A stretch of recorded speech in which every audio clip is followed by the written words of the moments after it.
சிவன் திருவிளையாடல் பகுதி 2 தமிழ். திருவிளையாடல் 2 பாண்டியன் அரசனுக்கு சடங்காயுதம் கொடுத்தல்.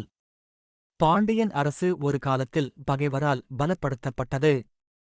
அரசனும் அமைச்சர்களும் தீவிரமாக சிவனை வணங்கினர். சிவபெருமானை தியானித்து பகைவரை வெல்ல என்ன வழி என்று கேட்கின்றனர். அப்போது சிவபெருமான் தன் தயவால் சடங்காயுதம் என்ற அற்புதமான ஆயுதத்தை திருக்கேதாரம் என்ற இடத்தில் உருவாக்கி அந்த ஆயுதத்தை பாண்டியன் அரசனிடம் அனுப்புகிறார். அந்த சடங்காயுதத்தை பெற்ற பாண்டியன் அதைக் கொண்டு போரில் வெற்றி பெற்று தனது அரசாட்சியை மீண்டும் உறுதி செய்கிறார். இதன் மூலம் சிவபெருமான் தனது பக்தர்களுக்கு தேவையான அருள், பாதுகாப்பு, சக்தி அனைத்தையும் தருகிறார் என்பதை இந்த திருவிளையாடல் விளக்குகிறது. இது பக்தியில் ஈடுபட்டவர்களுக்கு ஈஸ்வரன் எவ்வாறு உதவுகிறார் என்பதற்கான சிறந்த எடுத்துக்காட்டாகும்.